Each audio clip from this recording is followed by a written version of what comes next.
Can you give us some highlights of your presentation? Yeah, so the title of our presentation is Foundational Skills for Eye Tracking. We'll be discussing cases where eye tracking was not exactly straightforward. In many cases, especially with young children, we might not start with calibration.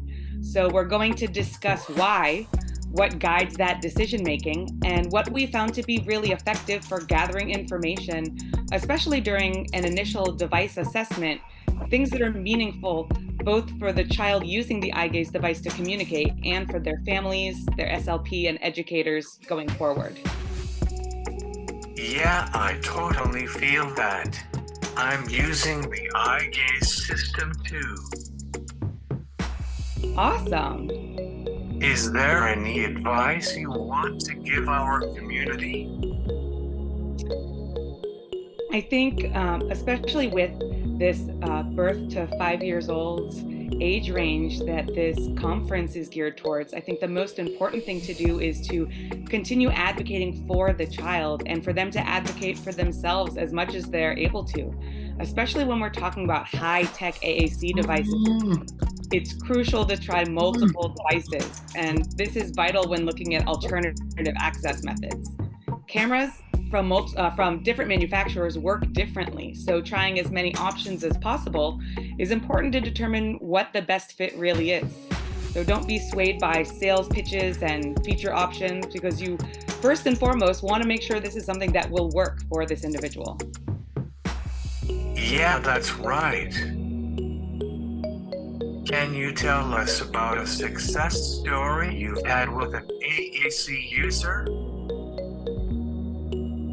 So for me specifically, I'm actually working with a student who is very bright, but she just has not yet had access to write along with her classmates. So just having the means to use a keyboard, that's something she hasn't been able to do before because she wasn't able to either use her hands to type, use her hands to write.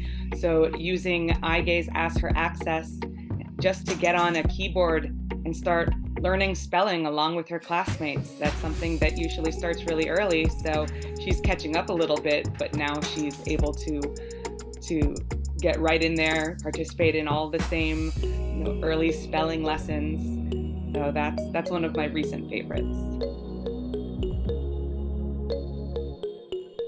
That's awesome. What inspired you to become an SLP? So I think that my story is a little different than a lot of my SLP colleagues.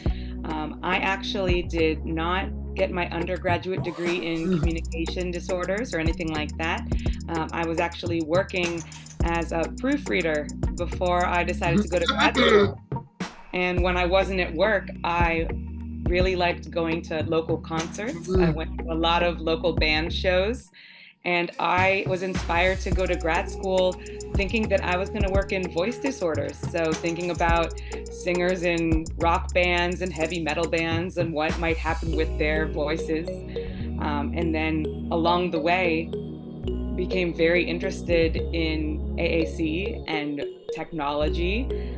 After I finished grad school, I actually worked in subacute rehab for over a decade. So I was working with the older adult population in geriatrics for quite a while, but kind of kept up my own continuing education to learn more about what kinds of technology was out there, different types of communication access. And I completely changed directions and started working with eye gaze a little over 3 years ago. That's a unique story. What are you excited about in the future of AAC users? Oh, the future is so exciting. I really love that there are organizations that are run by and led by AAC users, AAC communicators. I think it's extremely important for clinicians and families and educators to listen to the real experts in the field of AAC, and that's the people who use AAC for communication every day. What's your favorite AAC story? Oh, my favorite AAC story. Oh, I think probably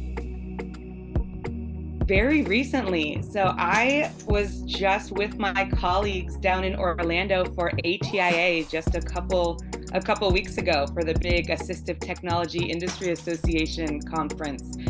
And first of all, I had just started at iGaze when we had the 2020 conference.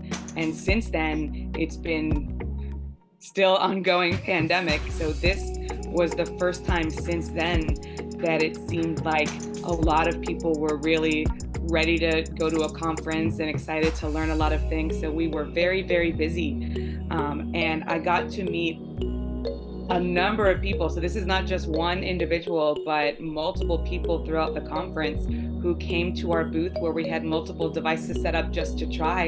And they said, you know what, I've tried iGaze and it doesn't work for me, but they hadn't tried our device. And we were able to make some adjustments and turn on some accommodations and get it to work. So just the fact that we're able to assist with someone who was frustrated in the past and is able to find something that might potentially work for them, that's always really exciting.